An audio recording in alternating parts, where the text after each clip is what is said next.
So tomorrow I'm very excited. It's a very exciting morning for me, and I've been waiting for this time. Because as the executive sponsor for customer centricity at the XCOM level, this is where it all begins. This is day one of our journey to transform our organization. It's a cultural shift. It's really a revolution for us. We're going to look different 5 years from now because of this first day, and starting right now this morning with our frontline sales team. It's going to change, this morning it's going to change, customer centricity will change what we look like, who we are, and ultimately the long-term success and sustainability of Septodont. We're not doing this alone though. We've engaged a consultant, and the best consultant in the area of customer centricity as far as we're concerned. And we looked far and wide and long and hard, and you're the best, Dennis. We have with us Dennis Snow this morning. Let me tell you a little bit about Dennis.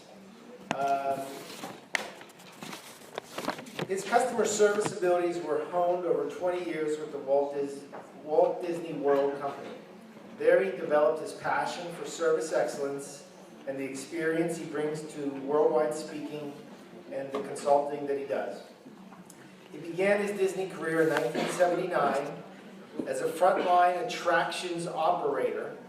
As he advanced through the company, Dennis managed various operating areas throughout the park, learning and applying the skills it takes to run a world-class, service-driven organization. Dennis launched a division of the Disney Institute responsible for consulting with some of the world's largest companies, including ExxonMobil, AT&T, and Coca-Cola. During this time, he presented to audiences in diverse locations around the world, such as South Africa, Australia, Mexico, England, and Argentina. This division quickly became the fastest growing venture of the Disney Institute and experienced repeat business of nearly 100%. He also spent several years with Disney University, teaching corporate philosophy and business practices to cast members and the leadership team. While there, he coordinated the Disney Traditions program, which is universally recognized as a benchmark in corporate training. In his last year with Walt Disney World, Dennis's leadership performance was ranked in the top 3% of the company's leadership team. Today, Dennis is a full-time speaker, trainer, and consultant who helps organizations achieve goals related to customer service, employee development, and leadership. Some of his clients include Huntington Bank, BMW Financial Services, Florida State University, and Johns Hopkins Hospital. His articles appear in a number of industry publications, and he is a featured guest expert on customer service on several business news talk radio shows. He is the author of the book, Lessons from the Mouse, a guide for applying Disney World's secrets of success to your organization, your career, and your life. Ladies and gentlemen, let us welcome Dennis Snow.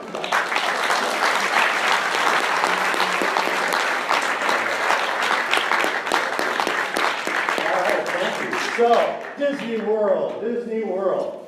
By a show of hands, how many here have been to Disney World? Can I see your hands if you've been? Or any of the Disney parks? Raise your hand, any? Okay. I really appreciate it. Thank you so much, because I'm still a stockholder. So, please keep going back, all right? Who here has been more than once? Been to Disney more than once? That's great. More than twice? 3 times? 4 times? 5 times? 6, okay, now getting weird. No, I love the fanatics. You're my retirement, all right? So keep going back. Well, anybody here, and there might be a handful of you, anybody here who might have been at Disney World, so the one that's here in Florida, in 1979, I want you to think back, because the likelihood is I was running one of the rides you went on. Like most of the management with the company, I started out on the front lines. My very first job there, for any of you that were here at the time, my very first job with Disney was driving the submarines at 20,000 leagues under the sea. Does anybody here remember that ride? Yeah, I was Captain Nemo. And I did such a great job of that Disney sent me to a ride called It's a Small World.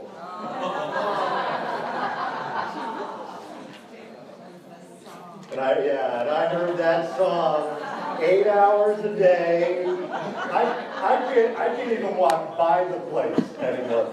And please don't start singing it. I'll have to go back on the medication. I got into management in the early 1980s, as Paul said, and managed different locations around Disney. My very first management position was Disney World. And I wish I had saved one of the business cards because it was the greatest title I have ever had. I was the supervisor of Fantasyland. Is that a title? It was great in bars. I was only 22, you know, you do whatever it takes. And I had a wonderful 20-year career with Disney. And now, as Paul said, what I do is I focus in on this whole idea of customer service. And I'll make a disclaimer as we get underway with this, that I do use quite a few Disney examples, all right? It's my heritage. You know, it's what I grew up with. But I would never get up here in front of you and say, Disney does it perfectly, because they don't. They screw it up sometimes, just like every organization does. But they do have a single objective. When you leave Disney World or any of the Disney parks, when you leave at the end of your vacation, they want you to have one thought in mind, which is what? Coming back. Right? Can't wait to come. Even though you have no money left. Right? Is there anybody here who thinks Disney is a non-profit organization? Because they're not. So it's about loyalty. It's about loyalty. Now, obviously, it's a different industry than Septodont, clearly. But that objective of loyalty is very much the same, right? You want dentists, you want dealers, you want distributors to choose your products, right? You want them to use more of your product. As you introduce new products, you want them to take advantage of those. You want them out there telling other potential customers wonderful things about Septodont. As a matter of fact, I had a dentist appointment last week, and when it was just regular cleaning. And I asked my dentist, you know Septodont? And his face just lit up. He said, that's our go-to company. As a matter of fact, he just came back from a mission trip down in Honduras. And they used Septodont products as they were doing the work down in Honduras. So his face just lit up. So it's about loyalty. A colleague of mine, a guy by the name of Nito Cobain, he has a great way of putting this. He said, in today's market, we need to move from brand preference to brand insistence. And I really love that. You know, from brand preference to brand insistence, where we don't want people to even think about using another product. And that's what customer centricity is all about, is that brand insistence. Now, so many of you raised your hand when I asked you if you've been to Disney before. So I'm going to ask you to do me a favor, and if you would bear with me on this, all right? In your mind, I'm going to ask you to project yourself back to Disney World. You know, whatever your favorite place there was. And you're walking around, and here's my question for you, and if you would just call your answers out, all right? What were some of the things that impressed you about Disney World, or any of the Disney parks? What were some of the things that stood out? Can anybody give me an example? What impressed you? How clean it was? Okay. What else? What else? This is good. What else impressed you? The fireworks? What was it back here? The people are happy? Yep. The people working there, you mean? Yep. That's what they sprinkle in the food. That's the real secret. What else? These are good. Yes? The organization. The organization? How it's all set up. Yeah, and how they keep people moving? How well trained the employees are. The training of the employees? Good. Anything else impress you? What was it? The size of the place? Yeah. Your answers are great. Your answers are great. And they're a little bit weird. Because I want you to think about this now from a business perspective. You know, and you think about it from all the things that you've been going through this conference, and the things that you've been focusing in on. I asked you what impressed you about Disney World, you know, and I was kind of pushing you for answers, right? I kept saying, what else? Now think about this. Nobody yet, at least not that I heard, nobody yet has said anything about the rides. And folks, the rides are kind of the point. right? When you go to Disney World, you can't wait to go on Space Mountain or the Tower of Terror. Has anybody here been on this ride, the Tower of Terror? Okay. It's a pretty amazing ride, right? If you have not, here's what it is. It's a haunted hotel theme.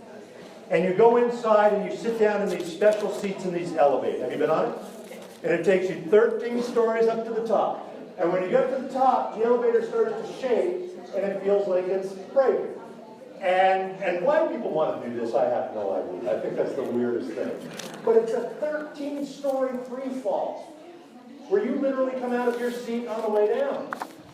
And these seats are Scotch Guard. If you don't know what Scotch Guard is, it's a fabric protection. You know what I mean? If you've been on it, you know what I mean. And when you read it, it zips you back up and drops you again. It's unbelievable. And that one ride, now get ready for this, that one ride, all by itself, cost Disney $100 million to build. Just that one ride cost $100 million to build. Now think about this, and ask people, what impressed you about Disney World? People say it was clean. The people were nice. But from a design perspective, that's frustrating. But from a business perspective, from a loyalty perspective, I think it's very important. Because Disney World is not selling rides. What are they selling? The experience. And here's why. Rides are commodities. There's a lot of places that you can go to get thrill rides. Now, certainly the rides have to be great. Make no mistake about that. But they can't compete just on that because people have so many choices. So it has to be the experience. And so with that in mind, from the moment you arrive, actually from the moment you start planning your vacation to Disney, to the moment you leave, everything in between, that's the product. Because that's the experience. And when I think about what you do, now I know you enjoy a very, very healthy market share in your world. But even so, you know your customers have choices, right? Your customers have choices. We can never rest on our laurels. That's the beginning of the end when we start resting on our laurels. So yes, the product, the quality of the products themselves has got to be excellent. Nobody's going to argue against that. But the quality of the experience has got to be excellent too. And that's really what customer centricity is all about, is the quality of the experience of working with Septodont. And today I'm going to talk about a few things that I think are at the heart of doing it. Here is the umbrella that I'd like to put over what I'm going to talk about today. It's in everything that we do, every interaction that we have, that we do it with an experience mentality versus a task mentality. An experience mentality versus a task mentality. And just by saying those words, you know what I'm talking about, right? You can go into any business and you can tell when the people working there are focused on doing the task. Now here's the problem. When we do what we do with a task approach, our customers feel processed. And it's really difficult to feel that loyalty factor, when you feel like you've just been kind of processed through a system. Versus you go into a business, and they're still getting the task done. I mean, you still have to get the task done. But you can tell just by the way things are playing out that they care about the quality of your experience. Now as the customer, we feel valued. And I think wherever our customers fall on that continuum between feeling processed or feeling valued, that's going to be their loyalty factor. And the reason I think we have to talk about this and reinforce it all the time is because of how easy it is to fall into a task mentality. Especially when we're under pressure. Those challenging times, those busy times, it becomes very easy to just start processing somebody through our system. And I think there are a handful of things that we can do to create the experience that drives the loyalty. And within Septodont, you have, is it roughly 1,200 employees? Yeah. Across Septodont, 1,200 employees? Let me ask you this. How many employees does it take to screw it up? Don't point at anybody. It only takes 10. And it was the same thing when I worked at Disney. I don't know what the number is today. But when I left Disney World, we had 60,000 people that worked there. Just at the Florida one, it had 60,000 people that worked there. And it has to be everybody. Now, as I talk about these customer centricity principles, please know that I know that there are differences between what you do and what Disney World does. I know that. All right, I know that you don't work in a theme park. Sometimes it might feel like the tower of terror, but there's a difference. But here's the biggest pushback I get, and I know there's some of you thinking of this. Here's the biggest pushback I get, is people will say, well, here's the difference for you. Here's the difference for you. It's fun to work at Disney World, right? It's fun to work at Disney World. No, it is not. I worked there for 20 years. I can tell you right now, after the first day, you can forget about all of that Mickey Mouse stuff. All of that pixie dust. Who here's been to Disney World?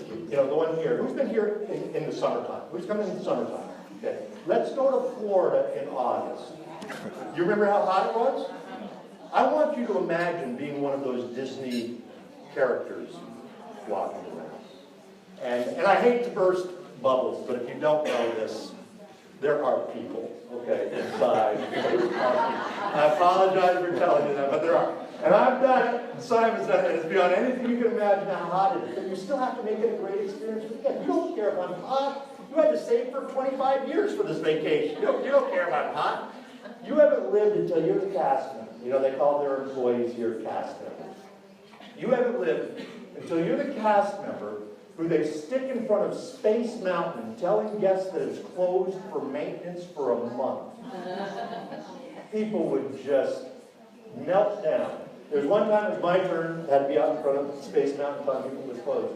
And this one guest who I will never forget, he came up and he had his 2 small children with him. And I had to tell him that Space Mountain was closed. And just froze. He just stared at me.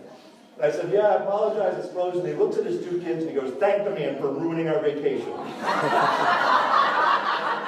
So peel the curtain back, all right?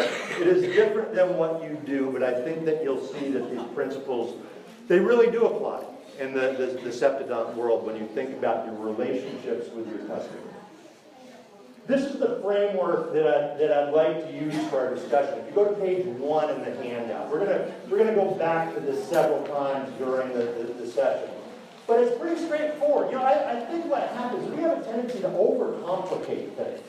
You know, it's pretty straightforward. It's putting the customer at the center of everything that we do. Now, again, the customer is certainly the patient, but it's also the dealer, the distributor, and the practitioner. You know, it's whoever we're serving at that moment, right? That's our customer. The service environment, that's the physical part of it. That's the products themselves, your sales and marketing materials, the packaging. You know, it's the physical part of what we do. The service delivery, the interactions that customers have with you. Service delivery, and surrounding it all are the processes, the things that just embed it into the culture. So we're gonna keep coming back to this. I saw a couple people handing around. Do we have any missing handouts? Do you have a handout over here? Do you have a couple bucks? Yeah. Anybody else need a handout? Raise your hand if you need a handout. Thanks, I appreciate it. Great. Because you'll want to remember every word. Perfect. Okay, thank you, Simon. So the first principle, so looking at the customer at the center, here's the principle that goes with that. Is we need to look, this is the thing to branch off of that. We need to look at everything that we do, every interaction that we have through the lens of the customer. You know, again, certainly the patient, you know, and the practitioner and the distributor and the dealer, but whoever it is we're dealing with, we need to see it through their lens. Because this is why it's a competitive differentiator. Because most organizations don't. They will say that they do, but they don't. And I can prove it to you. I can prove it to you. Just by a show of hands, how many of you in the last few years, you have purchased furniture that you had to have delivered to your house? Raise your hands about furniture had to be delivered. Okay, so let me ask you this question. What were the guidelines that the furniture store gave you for the delivery of the furniture? What were the guidelines? Be there between 8 and 1 or 12 and 4. I had one guy say June. They told me to be there in June. But usually it's a window during the day that they give you. So here's my question for you. And if you would all please answer this question. Whose convenience are they really concerned with? Theirs, right? And so to me, the better question is, whose lens are they looking through? Theirs. Yet, you go on their website, you look at their marketing materials, they'll say, we are a customer-focused organization. You experience what they put you through. And I'll tell you right now, it all comes down to what we put our customers through. And they're not. That's the question I think we should be asking all the time. At this moment, as this interaction is happening, or we're making this decision, whose lens are we seeing these moments through? Now, contrast that example. Are we having trouble with one of the translating? Is there a challenge with one of them? Is there? Can you hear okay? Is it coming through all right? Okay, you got it now? Good. Okay, good. Just want to make sure everyone, because you don't want to hang on every word. Now contrast the example with the furniture that I used with one of my favorite organizations. And keep in mind, there is no such thing as a perfect organization. Now what I'm about to describe happens to be a U.S.-based airline, Southwest Airlines. They're a for those of you who are not based here in the U.S., low-cost flyer, but very, very well respected. They fly more passengers in the United States than any other airline. They've got a marvelous reputation. And here's the reason why. They see through the lens of their customer. Better than any other airline. They see through the lens of the customer. The way I see it, because I do fly on them quite a bit, is through the performance of their flight attendants. Okay, has anybody ever flown on Southwest Airlines this year? Okay. For the most part, and I'm not saying every one of them, but I think Southwest Airlines flight attendants are some of the best ones out there, right? Because they have taken those same boring safety spiels that most of us have heard hundreds of times. If I asked you, how many of you could come up here, you could do an airline safety spiel? You've heard it so many times. So here's the question. How many of us actually listen? Nobody. I mean, there's usually one person on the plane that they pull out the card and they follow along. But we laugh at them, but the rest we tune it out, right? Because we've heard it so many times. I was on a Southwest plane a while back. Flight attendants have been terrific through the whole thing. But the one I remember is we were getting ready to land. And anytime a plane is landing, you can guarantee the flight attendant will get on the microphone and say, when we pull up to the gate, be careful as you open the overhead bin. Items have a tendency to shift during flight. They'll say it. So on the Southwest plane, we're landing. Flight attendant got on the microphone and said, when we pull up to the gate, be careful as you open the overhead bin. Items have a tendency to shift during flight. As you know, shift happens. So, what did she say? So we were hanging on every word. When the plane landed, and you know how they put on the reverse thrusters to slow the plane down? The co-pilot got on the microphone and went, whoa, big fellow, whoa. So now we got off the plane, what were we all doing? We were laughing. That's not usually what you're doing. Now here's my business question for you. And I know this is an important question in Septodont. I know, that you've got to watch your margins and everything. How much did that cost Southwest Airlines to do that? How much did that cost? Nothing. To me, that's the beauty of it. It's not about money. And it's not even about time, because again, I know you're very busy. It's not about time. Because remember, the flight attendants have to give the spiel, right? It's the law. They have to give the spiel. So it's not about time, it's not about money, it's taking a step back and looking at our processes, many of which we've been doing for a long time, and turning that lens around. I got a chance to look at some of the sales training that you went through during the conference too. There's a process there, right? So it's about taking a step back, looking at our processes, and turning that lens around. And when you do that, and you do it consistently, you start to understand why your customer, whoever you're interacting with, you start to understand why your customers may say some of the strange things that they say. Why they may ask, some of the bizarre questions that I'm sure you get sometimes from your customers. Like one of my favorite questions that I used to get when I was with Disney is, picture Cinderella's castle in the Magic Kingdom, the castle. It's 180 feet tall. So that's what, 55 meters, roughly 55. It's big. You cannot miss it. Everything is built around Cinderella's castle. I would have guests come up and ask me, what? I was going to say, what do you think this is? The world's biggest restroom? I would have guests who would literally come up to me and ask me this question. What time is the 3 o'clock parade? How do you answer that? You know, I always wanted to say, let me have your video camera. I'm going to videotape you asking that question. When you get home, invite your neighbors over. Show them the video. That'll raise your reputation in your neighborhood. I would be standing there in my Captain Nemo costume and my little sailor suit, my sailor cap. Guest would come up, you work here?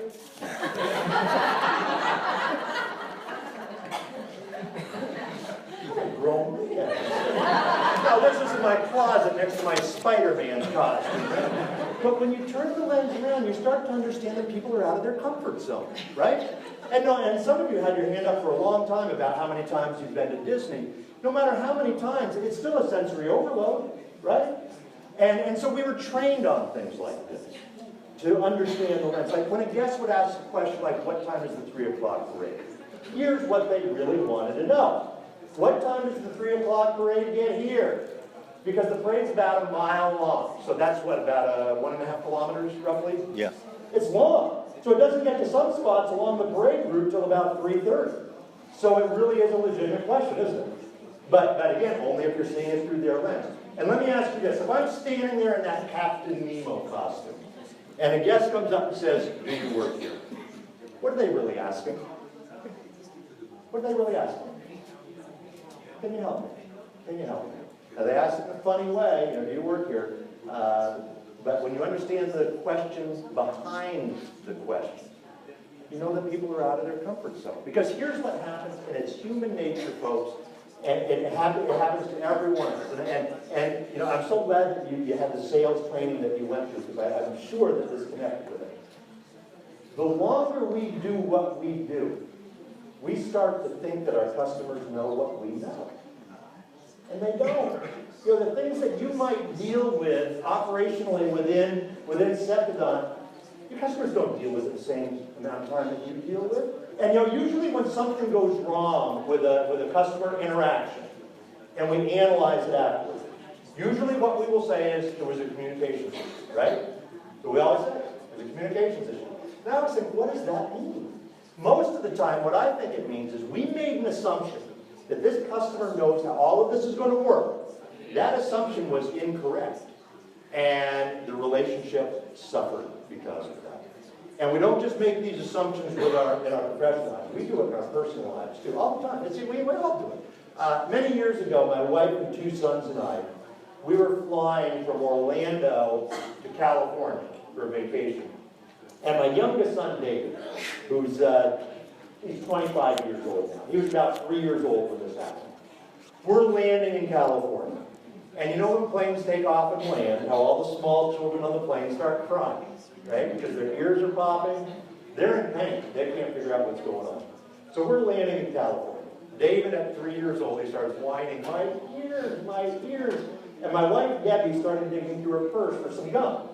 Some chewing gum that you could give him to help. And she couldn't find any gum, but she found a bag of M&Ms. M&M candies. And this is one of those moments you wish you had a video camera. Because she pulls out an M&M, hands it to him, says, here, David, this might help. And he looks at it and he goes, okay. Is that the greatest thing?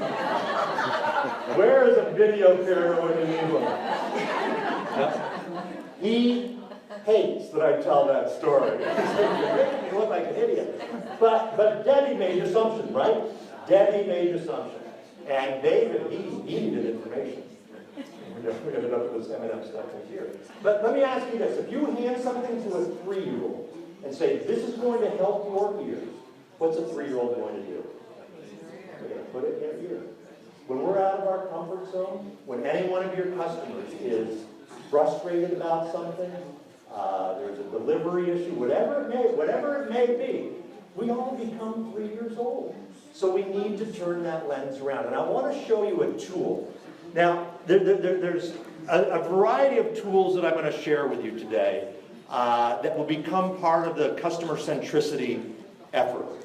But I also want to stress, you don't have to wait for anybody to do anything. You can start just with this mindset that we're talking. You can start applying this to the next interaction that you have with a customer. But if you go to page number 2 of the handout, page number 2, this is something that I call service mapping.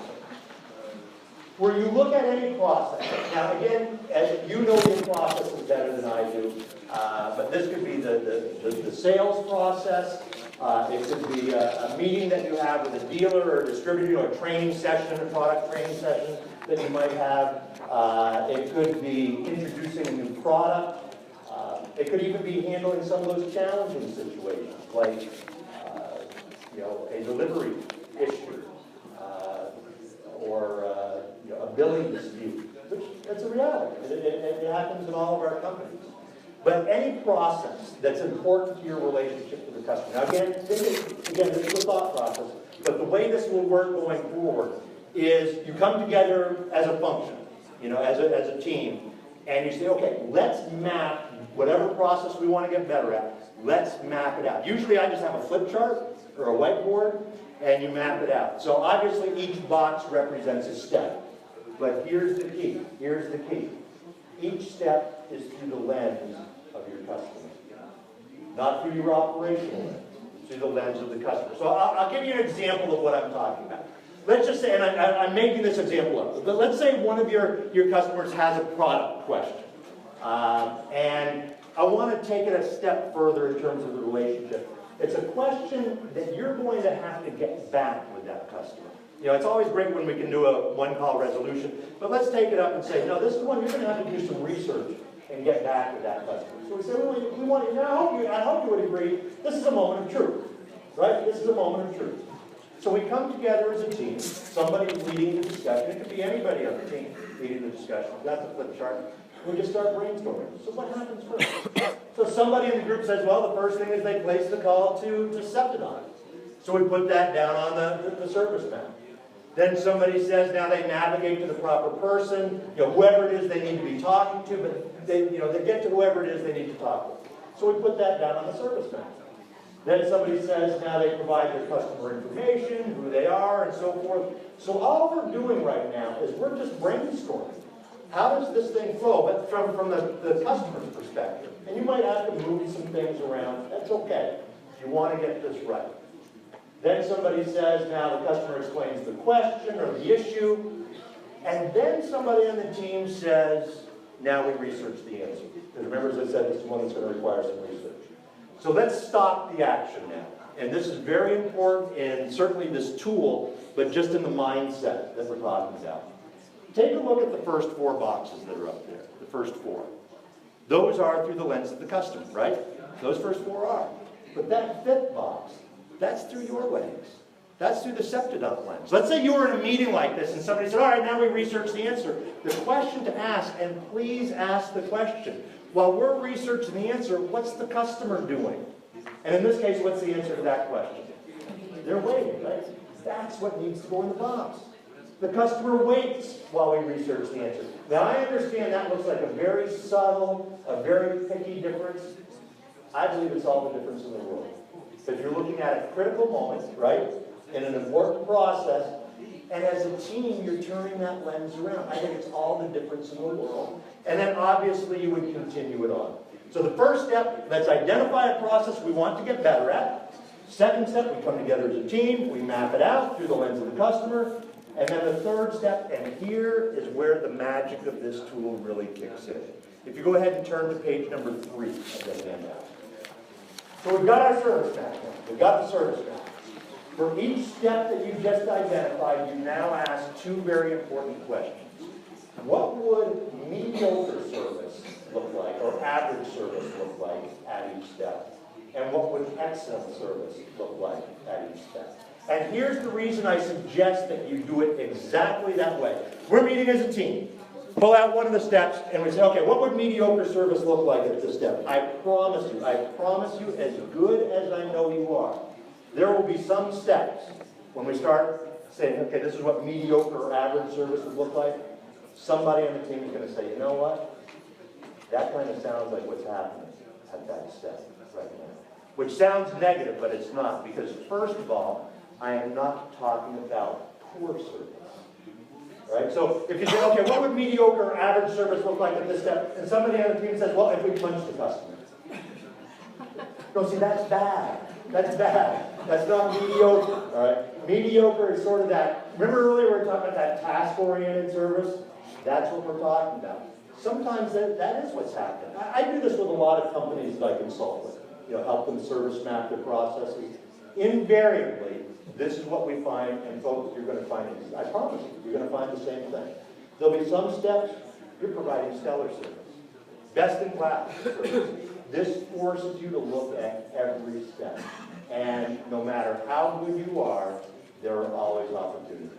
And it provides you, as Septodont, then a wonderful opportunity to say, well, if that's what's happening at this step, and we're saying it's average or mediocre, then what would excellent service look like? And that's where the ideas really come out. Now, I am not naive. I know we can't implement every idea, right, that might be generated. But I promise you, just across the company, by having this dialogue, some of the ideas that come out, you'll be thinking, why didn't we ever think of this before? Like, I do a lot of work with the banking industry.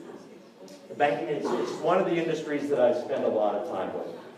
Now, in the U.S., most banks have drive-through tellers. I know that's not worldwide, but most banks have a drive-through teller. There has to be a bank.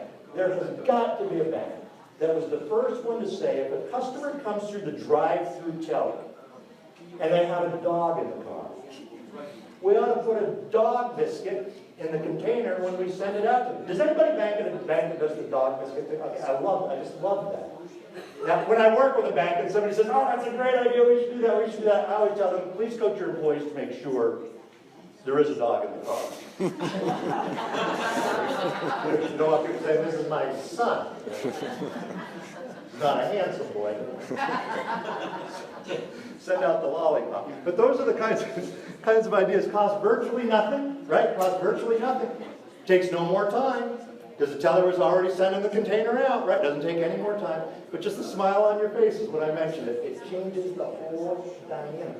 You can apply this to any process. Now, again, I want to stress, you don't have to wait for anybody else to do anything.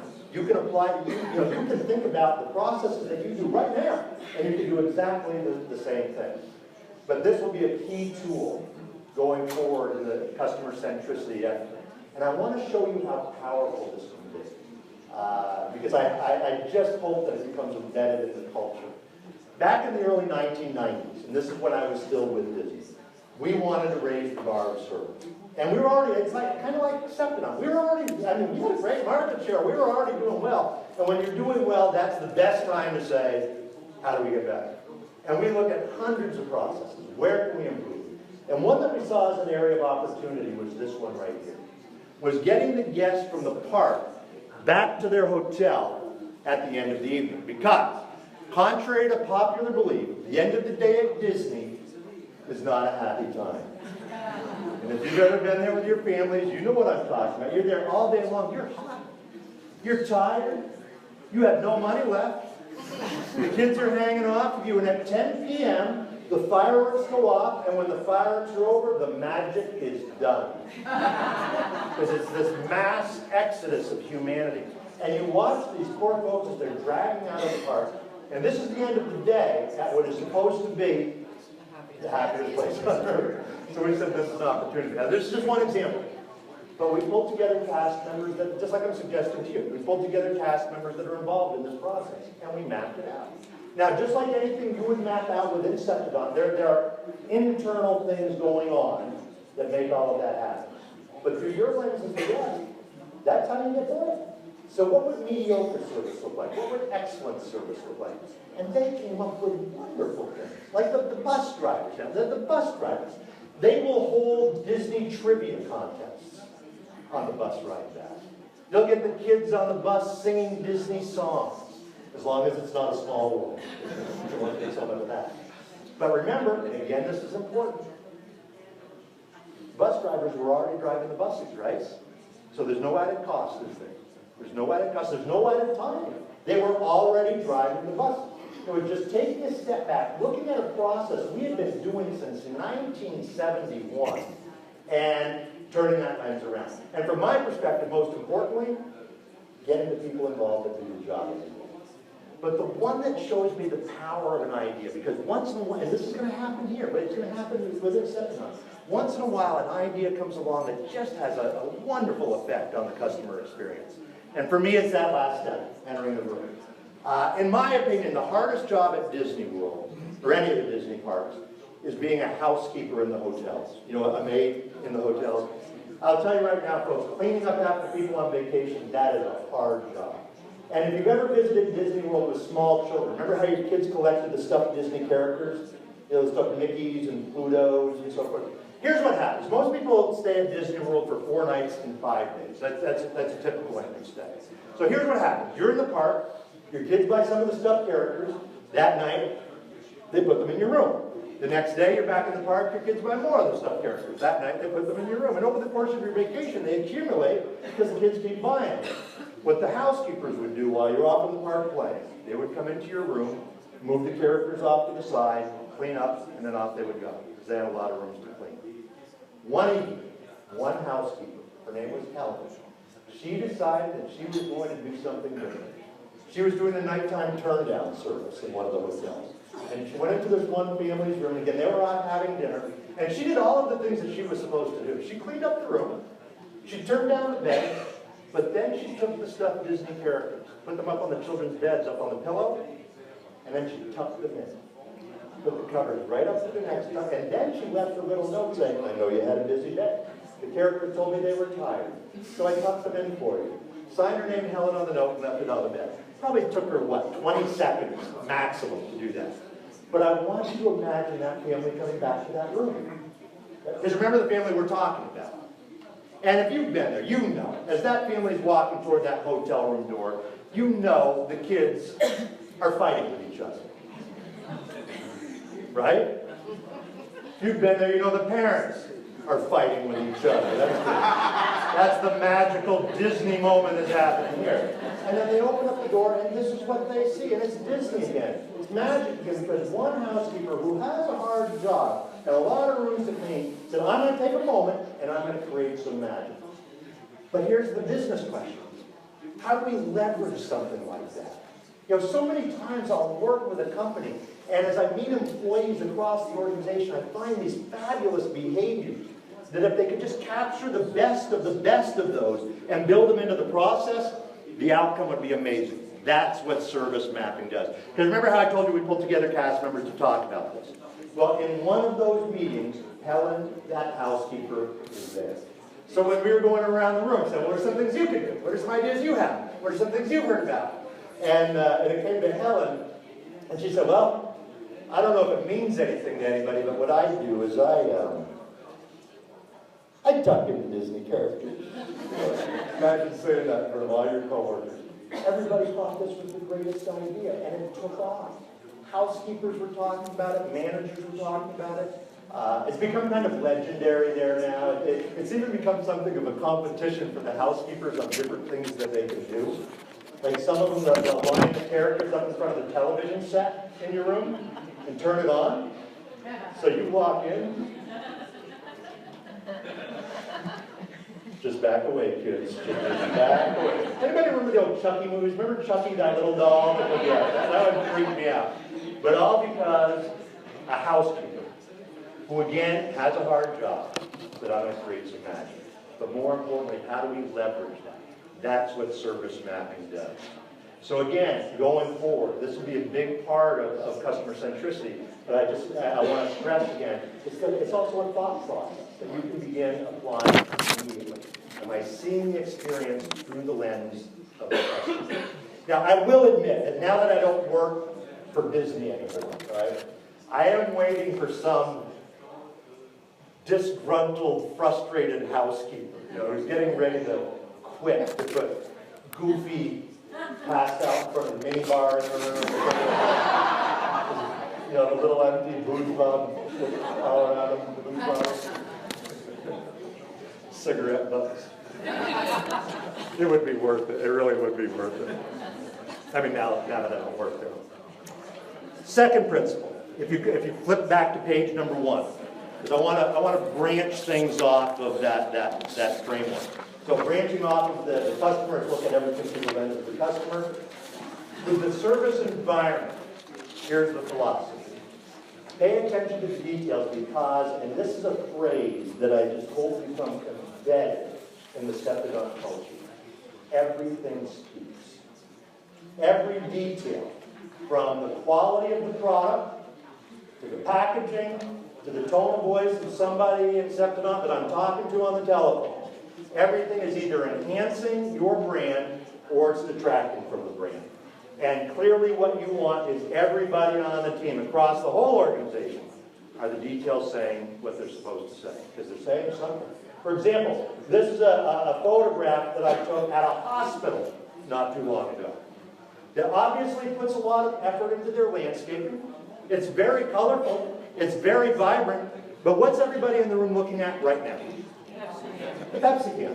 Now at Disney, we had a term for everything. We would call that a visual intrusion. Which it is, because when I think about a hospital, I'm thinking about clean, right? I'm thinking about attention to detail. And I'll tell you folks, it doesn't take many things like that before, at least subconsciously, we start questioning the quality of everything else. And so I would ask you, within Septodont, within your roles within Septodont, what's the Pepsi can?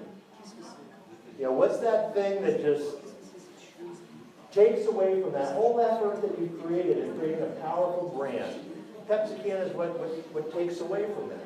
I take pictures everywhere I go, because there are always these wonderful opportunities that come along. And the co-author on one of my books, Terry Yanovich and I, we were getting on this small commuter airplane, a really small plane in Texas. And as we got on the plane, I said, Terry, look at this. And I got a picture of it. And I got a close-up. Yeah, I don't know if you can see it in the back. Folks, there was duct tape on the wing. Now, everything speaks. What would that say to me as the customer? Now, I've got to say something about my intelligence. I still got on the plane. That's a different issue. But I'm guessing, like most of you, I'm a big believer in duct tape. But that's moving me too far out of my duct tape comfort zone. And this is one of those planes that's so small that the pilot is the flight attendant. Where the pilot comes out and gives the spiel. So I got on the plane. I said, there's duct tape on the wing. And there was some technical name for it. He goes, oh, no. That's high-speed aviation tape. Everything speaks. You tell me, what is that? I don't care what the technical term is. That's duct tape. It's not building my confidence. This next photo I took of a sign. I was checking into a hotel. And it was a fairly nice hotel. And I was walking down the corridor to my room. And I took this next photo of a sign that was in the corridor. Now, I thought this sign was fun. Okay? You might not, right? I thought this sign was fun.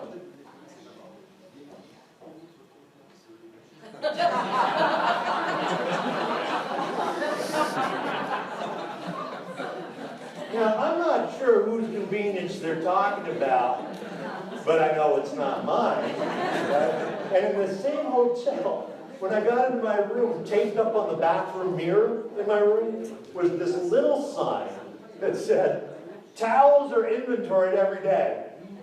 You'll be charged for any missing towels. Now, everything speaks. What's that sign really saying to me? You're probably a thief, right? And they were nice towels. I could hardly get my suitcase closed. But I'm pretty sure that was not the message that they intended. But you know and I know what we intend makes no difference, right? It's what the customer perceives. And I always challenge organizations, just look at the written things that you're providing to your customers, whether it be marketing, whether it be emails that you're corresponding with a customer. What are we really saying? Because everything speaks. What are we saying to these folks that we want to be loyal to our organization? I was working with a retail organization one time, nice stores, nice merchandise. And I was visiting different stores that they operated. And I took this photo at one of their locations. And it really, the photo doesn't do justice. It was really a nice store. But what do you see? It's actually the stockroom door. Stockroom door we dropped in. This goes along with everything speaks. Backstage just came on stage. Right? Backstage just came on stage. And we all have a backstage. Septodont has a backstage. It's all the operational things that it takes to run a business, but the customer shouldn't be aware of those. And as I said, I was doing some work with them, so I mentioned it to the store manager, and he said, well, yeah, when our folks went to the stock room to get stock, they prop the door open. When they come back, they close it. It's only open for a few seconds. But think about it, just in that one location, that probably happens 40 times a day. That's a lot, folks. That's a lot of backstage coming on stage. And the brand suffers. And maybe even more importantly, it's not just a physical thing. It's also what I call attitudinal backstage, where we've all talked to somebody on a telephone, that we've needed help, and we've called the company on the telephone, and we could tell that the person we were talking to really did not want to be talking to us. Or we've walked into a business and there are a couple of employees more interested in chatting with each other, talking with each other, than taking care of you, or they're texting or on a personal phone call. You know how that feels, right? You know how that feels. That's attitude, or you overhear them say something inappropriate about their own company, about another customer. That's attitudinal backstage coming on stage. And I want to have a little bit of fun with this. I was looking around YouTube a while back, and I came across this video clip. It was just such a great example of this. It's only about 3 minutes long. And I'll tell you, because I pulled this clip off of YouTube, the quality of the video itself is not that good. Right? But the message was too good. I hope it, for those that are having the translation, I hope it translates well. The message was just too good not to share with you. It comes from a newscast, all right? A newscast. As I said, it's only about 3 minutes long. For about half this clip, you're going to think that my point is one thing when it comes to customer service. But at just about the halfway mark, it will become very clear that my message is actually something else about attitudinal backstage coming on stage. Again, it's from a newscast. How so? Well, it's been being worked on for many, many, many weeks already, and there's nobody on overtime, there's nobody working on the weekends. There's a lot that could be done to have this done a lot sooner. Not here at the Well, she lives on the first floor, and so, I don't see... I care about my other neighbors. Well, the people, it's scheduled. It's a contracted job. We don't tell the elevator company when to work their people. They submit a schedule to us. They said they could do the elevator in 6 weeks. So all we're trying to hold them to is meeting their deadline. As far as doing elevator repairs 6, 7, 8 o'clock at night, I don't see that as being a typical process, nor is it a typical process. I gotta go now. I want to thank you both. Thank you. All right, it's back to you. Allie, don't let her go away. Does she have a response to that? Is she still there? Well, what's that? Did the lady just leave? Yeah. Oh, that's too bad. Should have kept that discussion. She's back if you want her. Yes. Yes. What'd you like to know?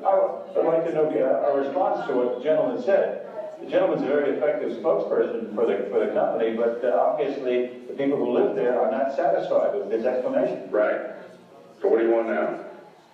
Well, if I have to teach you how to be a reporter, Ollie, I'll do that later. No, why don't you do that later, Jim? But I think the lady expressed herself, and you're not here, you're there. Is there any question you'd like me to ask her? And no, I'll give you lessons on how to become a reporter. Well, I'll give you some lessons on how to be an editor, because I was your boss once. Yes, you were. I'm no longer. How did that happen? Good morning, Jim. We are live at the Carnival. Is that the greatest thing? Now, I'll admit there was probably a ratings increase the next day, right, of people tuning in to see what's going on.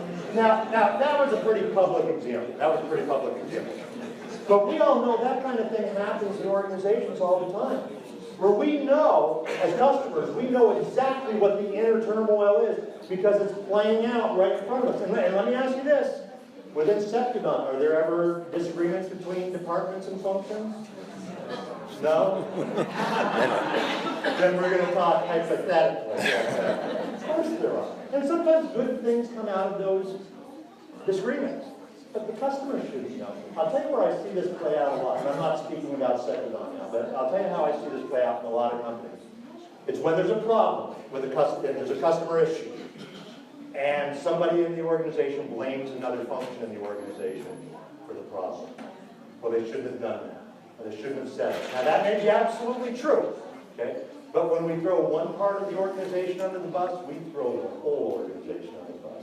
Because your customer sees you as one, right? They see it as one organization. Everything speaks.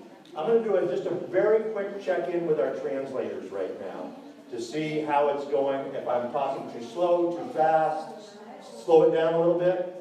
Slow it down a little bit? Okay, okay. I won't do that. I'm going to let, when it comes to this whole idea of backstage coming on stage, I'm going to let you in on a few Disney secrets right now that you have to promise to never tell anybody. And some of these are going to shock you, so just get ready. I have heard Disney cast members, Disney employees, swear. Yes, I have. I've heard Disney cast members complain about the guests. Did it myself when I was Captain Nemo. I have seen Cinderella smoking a cigarette, which is really weird. Because there she is in all her glory with the dress and the wig, and she's lighting up. These kids are driving me crazy. Cloud of smoke following around. But where would you see that at Disney World? Where would you see that? Backstage. Because imagine, you bring your family to Disney World, and everybody's excited, and you're out front, and you're paying your money to get in.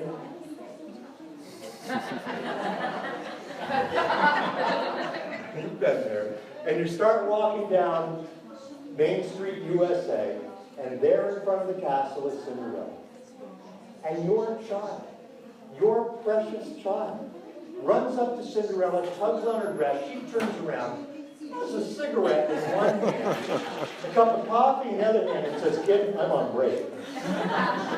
What would be the impact on your child? Probably need therapy. Might be a lawsuit, but here's the business question. Does it matter at that moment how many billions of dollars they've spent building Disney World? Does it matter? It's not worth it.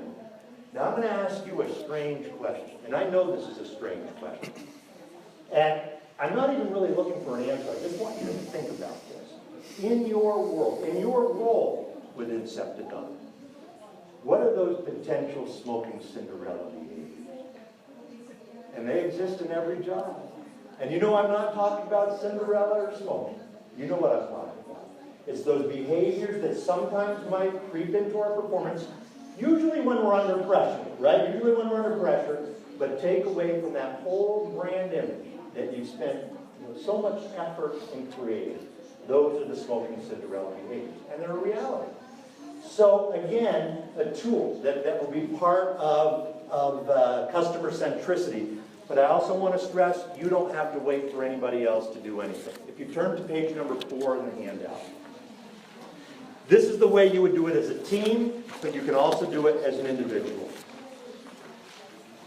You come together, and it can be a department, it can be a function, whatever makes sense in how you're configured. Usually, again, I have a flip chart or a whiteboard. You draw a line down the center of it. On the one side, you put everything speaks distractor. On the other side, you put everything speaks commitment. And here's the discussion to have, or just the thought process. Based on what we do, based on our function within Septodont, what are the potential distractors? What are the things physically and attitudinally that could take away from the experience that we're trying to create for the organization? And for every one of those that you come up with, then what are the everything speaks commitments that we all need to be committed to make sure that those things do not happen? So from my background, in everything speaks distractor. Here they build the Disney park. It's beautiful, right? They've got a castle. They've got themed lands. It's a beautiful environment. You tell me, wouldn't an everything speaks distractor be if there was trash everywhere? If there was garbage everywhere? Wouldn't that take away from the whole image that they're trying to create? But folks, think about the reality of that place. It generates a mind-boggling amount of trash. It's unbelievable how much trash is generated. So because that's a reality, then one of the Everything Speaks commitments is, as a cast member, as an employee, if you're walking through the park, you see a piece of trash on the ground, it is your job to go over and pick it up and throw it away. It's non-negotiable. And it doesn't matter if you're Captain Nemo or the Vice President of Marketing. You go over and pick it up and throw it away. And interestingly enough, when I asked at the very beginning of the session, what impressed you about Disney World? What was the first response I got? That's why. Because it's everybody's job. And here's the beauty of it. Because again, this is going to be a big part of customer centricity, having these, looking at these Everything Speaks commitments. If you build it into the culture, after a while, the behaviors just become part of who we are. You don't even have to think about it anymore. Where we could be walking through Disney World, having a discussion, I can see a piece of trash on the ground, go over, pick it up, throw it away, not even miss a moment in the conversation, because it's wired into it. And it does get weird after a while, because you start doing it in other places. You know, like in malls, it drives my wife crazy. I go to some cities, I get exhausted. Where do you start? But that's the idea. You want to just, you know, it's part of the Septodont culture, because everything speaks. So let's make sure those details say exactly what we want them to say. Now, again, just as an individual, you can be thinking this from this point forward. You know, if everything speaks, are the details saying exactly what they should say? And then the third principle. If you flip back to page number 1, here's the thing to branch off of the service delivery. Create moments of wow. Create moments of wow. And I chose that word in moments of wow very carefully. Because I think sometimes people who do what I do, you know, talk about customer service, sometimes I think we do you a disservice. Because we love to use those huge, grandiose wow examples. You have a dentist who's a customer, needs one of your products right away. They need it, and they're out, and they need it right away. And there's a blinding snowstorm. All the roads are closed. And so you walk the product to the customer, barefoot, through the snow, uphill, both ways. So we've all been in those training programs, and we're sitting there thinking, yeah, that would be a wow if you had a grip. Now, when we can do the big things, we should. And my guess is if we went around this room, every one of you, you could give me an example of something you have done where I would go, wow, that is amazing. When we can do those things, we should. Legends, you know, legends are made of those. But here's where I think the magic is. The magic is in the little wows, the moments of wow. Because here's what I would ask you to remember. Little wows add up. They add up. You know, just think about one customer that you have, the numbers of points of contact that they may have with Septodont over the years. It doesn't have to be the big things. Remembering things about me as a customer. Sending me an article, a pertinent article that you personally send to me. That you thought, okay, this would be useful. Those aren't big things, but you put enough of those things together and you do have something pretty special. One of the things they used to ask us to do at Disney that seemed so small, but it had a wonderful effect. They said, as a cast member, as an employee, if you're walking through the park and you see a guest that's getting ready to take a photograph of their family, they said, go over to them. Can I take the picture for you so that you can be in the photo also? That little thing, the guest's eyes would just light up. And I'm always curious about this. Just by a show of hands, how many of you in your family, you are the designated photographer? Do we have any designated photographers? Don't you have trouble proving you were on the vacation too? You're not in any of the pictures. In my family growing up, it was my mother. My mom was the designated photographer. So in every picture of my family growing up, you have my big brother standing here like this, me in the middle, and then my dad holding my mom's purse. So, hey, can I take the photo for you? And I can tell you some sad stories, which I will not. But I could, where because of family circumstances, that would literally be the last photograph of that family taken together, because, and I don't want to bring this down, but you can imagine sometimes it really is a final wish, right, to bring everybody to Disney for this experience. But here's the point that they made with us when it comes to this, and I think it's such an important point. We don't know what's going on in the lives of our customers beyond this interaction.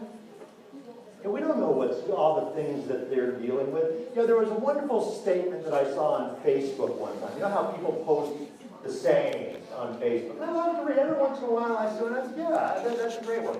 There's one that I saw that I thought, oh, we could all just do everything we do this way. It's attributed to the philosopher Plato. Now, whether Plato actually said this, you know, who cares? It's just a good statement. And you probably see it. It said, every person we meet is fighting a battle we know nothing about, so be kind. I just love that, because it's so true. Every person we meet is fighting 1,000 battles we know nothing about. Everybody in this room, you're fighting battles. Nobody else in this room knows anything about. So we need to be kind. You know, that's why so many times, let's say something has gone wrong with a customer situation. You know, there's a problem. But it's minor. It's a little thing. But the customer just goes ballistic over it. We've all had that happen, right? We're thinking, why are they so upset about this little thing? Well, it's not just that thing. It's the 1,000 other things that they're dealing in their lives too. So those little moments of wow truly make a difference. Now, the question from a organizational standpoint is, all right, how do we build that into the culture? And again, I want to share with you exactly how to do this. And this next tool that I'm going to share with you, this again will be a big part of the customer centricity effort. It's the service philosophy and service standards. It's the roadmap for how do we create those moments of wow for our customers. And what I'll do first is share with you the Disney service philosophy and standards, and then what has been developed for Septodont. But sharing the Disney one first will kind of give you the setup. The service philosophy talks about what do we do and how do we do it. And I'll show you, this was our service philosophy for Disney World. We create happiness by providing the finest in entertainment for people of all ages everywhere. So the true product is the happiness. It's not the ride. The true product. Now I know that sounds like a very fluffy, a very pixie dusty kind of thing. That's a business strategy. Because I will tell you, serving hamburgers at Disney World and serving hamburgers at McDonald's, it's exactly the same thing. The ingredients are the same, the equipment is the same, but the product is not the hamburger. The product is the happiness. So that's why they hand you the hamburger. So where are you from? Are you having a good time? Did you see the parade? At what time? I just want to make sure you're still with me. Because that's the product. I always tell, when I know somebody's getting ready to go to one of the Disney parks, I always tell them, watch the custodial people. You know, the people out there sweeping the streets, they're my favorites. Because first of all, they get more guest contact than anybody else, because they're out there all the time. Watch them. I call it sweeping with showmanship. Where they'll have the broom in one hand, the pan in the other hand, they're spinning the broom around, sweeping between their legs. I've seen them where they'll get a child and they'll put their custodial cap on the child and give the child the pan and broom. And the child's out there sweeping, and the parents are videotaping, which is a great labor saving. But it all goes back to that's the product. It has a marvelous impact on how we deliver service. Now, you can't just leave it at that. You know, we create happiness. Now, Disney, as you know, hires a lot of young people, 18, 19 years old, thousands of them. So imagine telling thousands of 19-year-olds, go create happiness. That's the job. Create happiness. Okay. There are a lot of ways to make people happy, right? And some of them might not fit the Disney brand. Right? So that's where the service standards come into play. The service standards are the rules of engagement in how we create happiness. And there were 4 of them. These were the 4 Disney standards. Show, which is that attention to detail. You know, if you see a piece of trash, you pick it up, make sure your costume looks right. You know, all of those things. It's making sure things look right. Safety, obviously, you know, it's got to be safe. You know, when people go to Disney, they expect to have a good time, right? They expect to spend money. They also expect to survive, right? Now, when you get on Space Mountain, it's scary, but you're pretty sure you're going to get off Space Mountain at some point. So safety is critical. Efficiency, somebody mentioned that earlier, you know, how they move people. And then the courtesy, you know, the friendliness of the employees. Those are the 4 standards for every single cast member at Disney World. That's what brings the consistency to the experience. No matter where you are, everybody's operating under those standards. Now, there's one other element of this that I haven't mentioned yet when it comes to the standards. There's a prioritized order to them. Because if I'm a cast member and my top priority is safety and somebody else's top priority is efficiency, our behavior is going to be different, right? As a matter of fact, there are 24 possible orders of those 4 standards. So there's got to be a prioritized order. And folks, this isn't it. I've shuffled it up. So what I'm going to ask you to do, just with a few of the folks next to you, think about this from the guest perspective. What would Disney, in training their cast members, say, this is the prioritized order as we serve our guests? And there is a prioritization. There is a 1, 2, 3, and 4. And so just with a couple of the folks around you, I'm going to give you just a couple of minutes. Put those in the order that you think they should be in to positively impact the guest experience. So you should be talking now. You should be talking.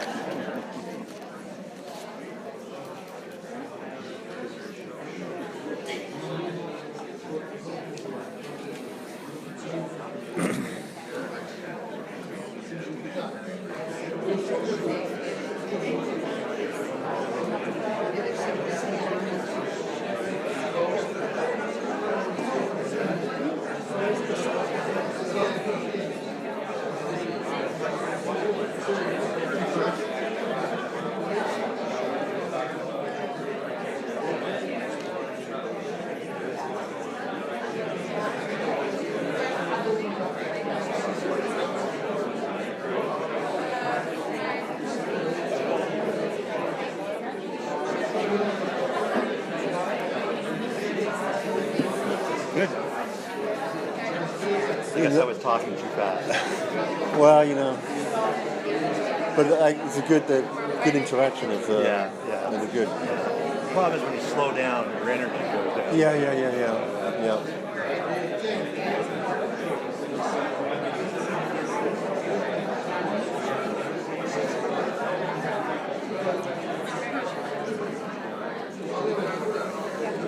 Because I was looking, I'm thinking, well, before you said that it's not the right order, I'm thinking, that's not what Yeah. Oh, I remember when we were in France, you looked at it. You know, you were about to correct it. It's so ingrained. Oh, yeah.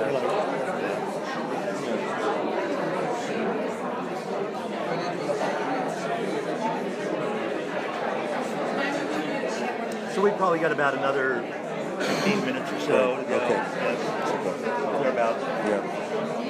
Okay, all right. Let's come on back together. Can somebody give me the order that they came up with? Somebody volunteers to give me the order? Okay, let's start way in the back, and then we'll come forward to you. Way in the back. Safety, courtesy, efficiency, show. Safety, courtesy, efficiency, show. How about a round of applause for that table back there?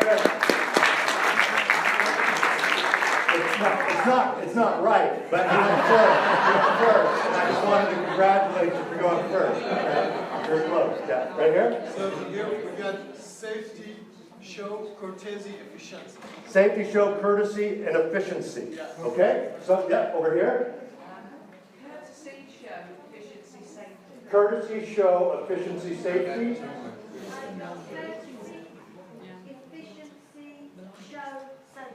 Courtesy, efficiency, show, safety. Courtesy, safety, show, efficiency. Courtesy, safety, show. Oh, look at the crowd. Courtesy, safety, Courtesy, safety, efficiency, show. Okay? I think we covered the 24 possible options. And we actually did not hear the correct one. You can't close. Right? You can't close. Here's the correct word, and I will tell you why as soon as you get over the frustration. I'll tell you why. Okay, here's the correct word. Safety, courtesy, show, and efficiency. Safety, courtesy, show, and efficiency. And let me explain. Let me explain why. Now I know what some of you are saying. I know what some of you are thinking. The guests aren't thinking about their safety, right? Because I said it's from the guest experience. They're not thinking about their safety. But let me ask you, what is the quickest way to ruin somebody's vacation?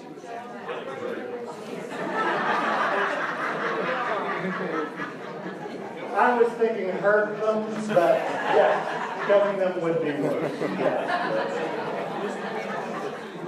And dead guests don't come back. So you've got the whole loyalty thing going on. So safety has got to be number one. Now, is that, now, you don't know this, but the cast members, they all know how to do the Heimlich maneuver if somebody's choking. They know how to use the fire equipment. They know how to do CPR. Now, you don't know that as yes, nor should you. But safety has got to be number one. Courtesy is number two, because that's what Disney's known for. People come the first time not really knowing, they just know it's going to be a great experience, but they come back because of how they were treated the first time. So that's why courtesy is two. Show, number three, again, that attention to detail, and then efficiency. Now, sometimes people will say, well, are you telling me then that for Disney, efficiency is not important? No, I am not saying that at all. Efficiency is vitally important. There's only 4 standards up here. And most of the time, the standards are all working together. Safety, courtesy, show, and efficiency. But the order comes into play at the moment of truth, when I need to make a decision about something. So, safety.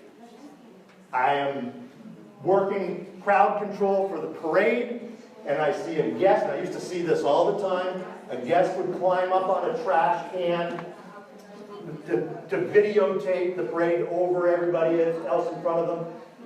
So they're balanced on one leg, holding their baby, now this is a safety issue. Now, I'm not going to be discourteous, but that guest is coming off of that trash can. It's a safety issue. Right? Now, I'm not throwing courtesy out the window, but that guest is coming off of that trash can. When it comes, one of the Disney show rules is, if let's say I'm working in Tomorrowland, which is the futuristic land, and I'm working an ice cream wagon, and I'm wearing the futuristic space kind of costume, and I'm going on break. One of the Disney show rules is I wouldn't walk through Frontierland on my way to break, because Disney would call that a visual intrusion. I'm in the wrong costume. But let's say I'm working that ice cream wagon, and I'm going on my break, and I look over on Main Street, USA, which is early 1900s theme. That's early 1900s theme. And I see a guest who I can tell is lost. Their map is upside down. The kids are pulling on them. They're kind of looking around. I can tell that the guest is lost. This is a moment of truth. Can I go help that guest out? Can I help them out? I'm in the wrong costume. What was it? Courtesy is above show. So I'm fully empowered to go over and help that guest out. Now, when I'm walking back, of course, that's when my all-knowing supervisor is going to see me, right, and say, hey, what are you doing? I saw a guest who was lost, and I went over to help. Oh, great. Thanks for doing that, because everybody follows the same standards in the same order. Efficiency and show, when it gets busy at the parks, I know the secret of how to make the rides go faster. Like, it's a small world. I could get you through it one chorus of the song, and it would be done. But I'd be sacrificing the show for efficiency, so we don't do that. When it gets busy, that's when they start adding more boats onto the ride. They start extending, if it's still busy, they start extending park hours. If it's still busy, that's when they start building new attractions. It's still busy, that's when they build new parks. But the order does not change. Does that make sense? If somebody were to ask me the most powerful part of my Disney experience, I would say it's we create happiness and safety, courtesy, show, and efficiency. Now, working with the executive committee, along with feedback that we've seen from your customers, we've developed a service philosophy and service standards for Septodont. Now, I will tell you, it's still somewhat of a work in progress, but it's going to be pretty close. If you go ahead and turn to, what page is it, Simon? Page number Page 6. 5. 5. Yeah, page number 5. Yeah. So, the service philosophy. We enhance, I love this, we enhance lives. I love that statement. We enhance lives by providing exceptional healthcare solutions. And so the product is the enhanced, that's what you're really selling. So what that means is that patients have a painless experience, right? Dentists have better practices, and your distributors and dealers have better relationships with the dentist. That's how you enhance the lives. And you do that through exceptional healthcare solutions. And it's a thought process of, as I'm doing this, as I'm doing what I'm doing, similar to Disney, am I creating happiness? Am I enhancing this customer's life?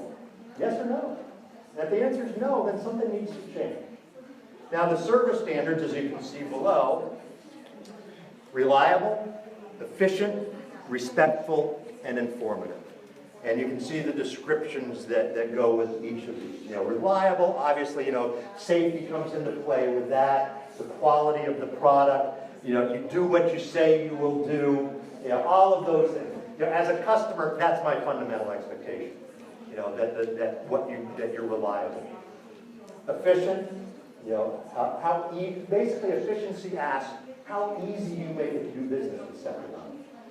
Because if it's difficult to do business, you know, that becomes very frustrating. I'm going to look for other options. Respectful, you know, everybody's treated with dignity and courtesy. Respectful really means I can tell by the way this interaction is playing out. Let's say I'm your customer and we're talking on the telephone. I can tell you truly care about my practice, or as a distributor, you truly care about my company. And then informative. You know, one of the best ways of locking in loyalty is when you teach a customer something they didn't know before. So when I'm learning from you, you are really driving loyalty.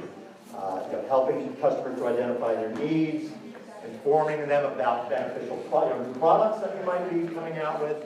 And so when you think about this, the way this works is imagine, no matter, I'm a customer, no matter who I'm interacting with within Septodont, or how I'm interacting with you, whoever I'm interacting with is operating under reliable, they're reliable, they're efficient, they're respectful, and they're informative. That's how you create the little moments of wow. And I want to validate these for you, because you know, as I was thinking about these, and I was just applying them to other organizations and thinking, you know, how would this work? Give you a perfect example of how this works. I was into another industry. I was in Chicago a while back to do a presentation. And I always fly in the night before. And I was in my hotel room unpacking. And as I was unpacking, I realized I packed my sport coat, I packed my dress pants. I forgot to pack a pair of dress shoes. So all I had were my sneakers, you know, that I'd worn on the plane. So I went to the front desk at the hotel. I said, where can I go really fast? Buy a pair of dress shoes. And they sent me to this store in Chicago called the Lock & Company, which is a chain shoe store. It's all over the world. It's a fabulous shoe store. And reliable, the quality of the shoes was great, the store was great, you know, the reliable piece was there. But efficient. Got into the store, and it was packed with customers. And I almost left because I'm not a big shopper. But I had to get the shoes. So I walked in, and all the salespeople were with other customers. But there was this one salesperson. She was with a customer. But when I walked in, she looked up, and she made eye contact with me. And it was good eye contact. It wasn't that kind of eye contact. That would have been great eye contact. I would have bought every shoe. You know what I mean? It's the kind of eye contact that says, I know you're there. Please don't leave. I would have felt guilty leaving. So I started browsing around, and sure enough, efficiency, you know, a couple moments later, she was right next to me. She said, let's get you a pair of shoes. And I said, well, I'd like to try these on in a size 10, you know, an American size 10. And she said, well, let me measure your foot. And I said, no, I know I wear a size 10. She said, please, I want to make sure we get you the right pair of shoes. Please let me measure your foot. So we're moving into the respectful range, right? She cared. You know, she was taking it to the next level. She cared. So I said, all right. So I sat down and I put my foot in the little measuring thing that they use. And she goes, oh, see? You have a very Rubenesque foot. I have no idea what that meant. But doesn't that sound nice? You know, Rubenesque. Now, I've since learned that it means I have a fat foot. But at the time, it sounded so sweet. She said, this pair of shoes you picked out would not be the best ones for you. This other style would be much better for you. And being the skeptic I am, I went over to see how much more those were going to cost. And I thought it was an upset. They were the same price. I said, well, yes, I'll try them on. So she brought them out and I put them on. And now keep in mind, I don't know how much of this was psychological. They felt like the best pair of shoes I've ever felt in my life. I felt like I was walking on air. Because my feet are very Rubenesque. Yeah, these feel good, I'll take them. And then it did continue on to informative, because we got up to the register and she was ringing up the sale, and she said, now, if you ever buy a pair of shoes somewhere else, which I don't know why you would, but if you do, make sure you tell the salesperson that the arches in your foot have fallen, and you need to get shoes with extra arch support, like these. I was ready to marry her by that point. Which caused me to ask the magic question. And for all of us, whether it's Disney or a shoe store or Septodont, some form of this is the magic question. I said, are there any walking company stores in Orlando, Florida, where I live? Because this has been fantastic. And she said, yes, there is. There's one at the Millennium Mall. Now, how she knew that? Because we were in Chicago. So how she knew there was one at the Millennium Mall in Orlando, I have no idea. But so far, I have purchased 4 more pair of shoes there. I've sent countless friends there. I just told all of you about them, and I'm not a stockholder. The service is consistently outstanding. Now, I don't think they use these 4 words, but they work. When you think about what you do, you think about anybody that I'm interacting with. Reliable, efficient, respectful, informative. That's how you enhance the lives. That's how you create those moments of laughter. So, going back to the model on page number 1. If you flip back to that model on page number 1. We've talked about 3 core components of customer centricity. The customer looking at everything through the lens of the customer. Now, as an organization going forward, that service mapping tool is the tool that will help to make sure that we're all looking through the lens of the customer and that our processes are designed that way. With the service environment, everything speaks. And so the tool going forward is we need to start focusing in on what are everything speaks commitments from a physical and an attitudinal perspective. When it comes to the service delivery, those moments of wow. What are those little things that we can do to create those moments of wow? Just through the thought process of applying our service philosophy and our service standards. Now, with the processes, we've talked a little bit about the tools. Those are a part of it. But this is really the process part of it now. Is how do we enculturate this going forward? How do we enculturate? Now, enculturate is not a word. Right? I made it up. But it says what it's supposed to say. If I was in one of your operations and I was observing somebody on your team interacting with a customer, and they were doing all of the things that we've been talking about, and they were doing them really, really well, and then they're finished interacting with the customer, I go over to that Septodont employee and say, what got you to do that? What got you to give that level of service? the best response that he or she could give me is, I don't know what you're talking about. That's just the way we do things. That's the Septodont way. Versus if they say something like, well, you know, management has these video cameras that monitor us. Yeah, if I don't do it, then I get a demerit. Then it's a flavor of the month program. Yeah. Enculturate means it's not a flavor of the month program. Enculturate means it becomes embedded in everything that we do. And I want to show you how that's going to happen. Now, this is going to be over a period of time. But if you turn to page number 6, did you get the picture? If you turn to page number 6, what we've been talking about up to this point is really kind of the tip of the iceberg. What's that? Simon found that. Simon found the iceberg. I stole it from one of you. So. Yeah, but I love that. He sent that to me. I thought, oh, that's the greatest thing. So the service behaviors are the tip of the iceberg. What makes it part of the culture are all of those things underneath. So these are things that are getting underway now. Putting together the service improvement team, which is made up of a group of champions that's responsible for moving this effort forward across the organization. The service improvement core tools, so taking the things like service mapping, the Everything Speaks commitments, the service philosophy and standards, and making sure that those get embedded in everything. Ongoing communication. The word I like to use is we need to be relentless in keeping this message in front of our people. And so on and so forth. You know, hiring and training. One of the questions I used to get asked all the time when I was with Disney is people would say, how long is the training at Disney? How long is the training? What's the answer to that question? Yeah. From the moment you say, you know, I think I'd like to work here, to the moment you leave, everything in between is training because you're surrounded by it. And so on. So what will happen is that these things over a period of time, taking everything that we've talked about today, will become embedded into these elements. So are we hiring people that are wired this way? You know, are we communicating relentlessly and so forth? Are we removing the obstacles? Because you know we all know that there are certain challenges that every organization has.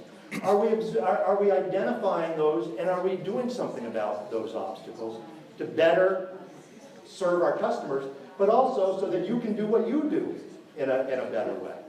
So you're going to be hearing a lot more about this going forward. Many of you will likely be participating on some of the things that will be rolling out. But what we've talked about this morning is the foundation for all of that. Okay? And again, I do want to stress, you don't have to wait for anybody else to do anything. Right? I mean, really, when you think of everything that we've talked about, you can apply in the next customer interaction that you have. But if it's enculturated, the outcome of doing all this, going right back to what we talked about at the beginning, the outcome is intense customer loyalty. And that's what we're all looking for, right? That high level of loyalty. And when I think about extreme customer loyalty, you know, off the charts customer loyalty. Most people think because of my background that my mind goes to Disney, but it does not.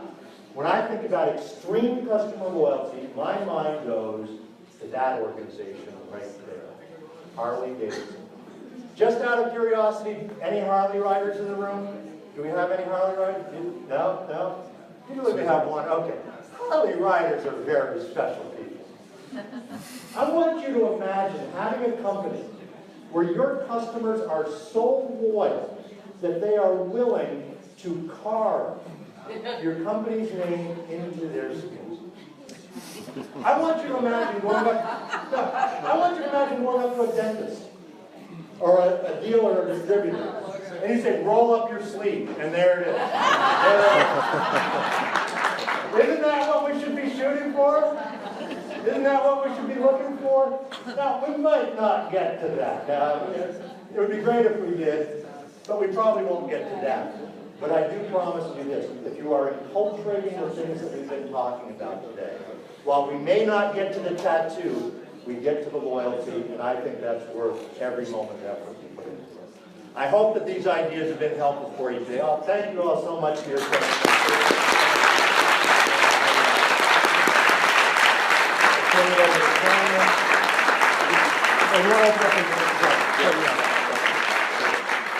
Yeah, let's go ahead and we've got a few minutes, so why don't we open it up for a few questions? If people might have questions about things that I talked about, or maybe that I didn't talk about, and I may need some help from Simon on some of these too.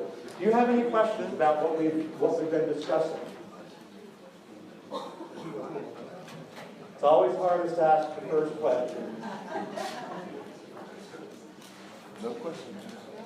Am I the only thing between you and your flight home? Is that the issue? Well, you're going to be seeing a lot more of me, I guess, over the coming time. So if you do have, and I'll be around. Well, thank you, Dennis.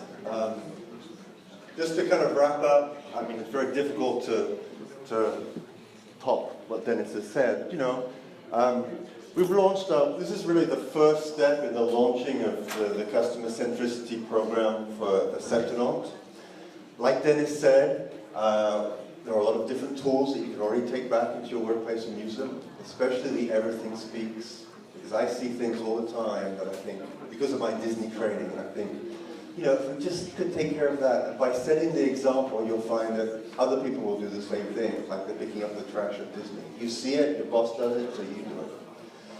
We're going to be putting in place, you know, we're going to be putting in place a number of different work groups. We have an organization with champions. The way we've set it up is we have the executives, the ex-com executives, our executive sponsors. Each of them has chosen different champions. The champions are going to be putting in place work groups, cross-functional work groups. So we're reaching out to everybody to come and participate. We want to harvest everybody's knowledge and about customer centricity. And a lot of things that are going to be happening over the next 9, 10, 12 months. And that's just the beginning. Afterwards, we'll be putting in place training programs. All employees, no matter where they work in the Septodont organization, will be going through a customer centricity training program. We're going to be looking at hiring, the way we hire people. We're going to be creating wow experiences. We're going to be really mobilizing the entire organization to enculturate, as Dennis said, customer centricity into everything we do, especially by putting the voice of the customer and the way the customer looks at things as the center of everything we do. I was talking with Paul just yesterday, and we were saying, how can we create a wow experience at Septodont? Well, imagine if everybody, anytime a customer complained, that the first thing we do was we said, thank you very much. Thank you very much for what you just told us. We really appreciate you telling us that so that we can correct it. Now that's not the kind of reply that a customer expects when they complain. Just imagine if you complained to somebody and they thanked you for complaining. You know, and if that became the way we did things at Septodont, and we enculturated that into our everyday doing, and we paid attention to the details, and we did the little things that make the difference, and that was the way of Septodont, the way of life of Septodont, that would be a fantastic differentiator just in itself. So, this program is a global program. It concerns every single person in this room, every single person at every single site in Septodont. We're going to be looking for people that are passionate about customer experience to train you as trainers, so that when new people come into the company, they get the same training. We're going to be putting in place continuous training, like Dennis said. When does training stop at Disney? It doesn't. It's a continuous process. We want to reap your ideas. Many of you come from a multitude of different organizations where you have experienced different aspects of customer experience that you can bring to us. And by harvesting all of these, all of your ideas and everything, by refining the service standards, which we spent a lot of time on with the executives, but we need your input too. So take a look at the service standards, and if you have ideas or input, please send them to me. Send me an email. You know, reliable, efficient, respectful, informative.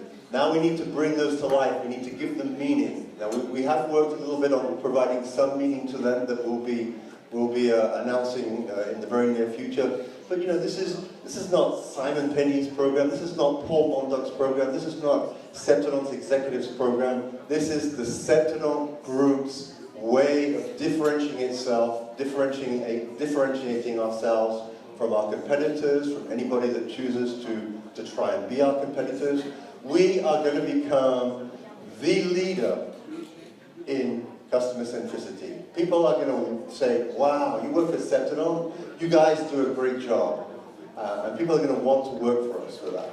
So we're going to move from being a good company to being a great company.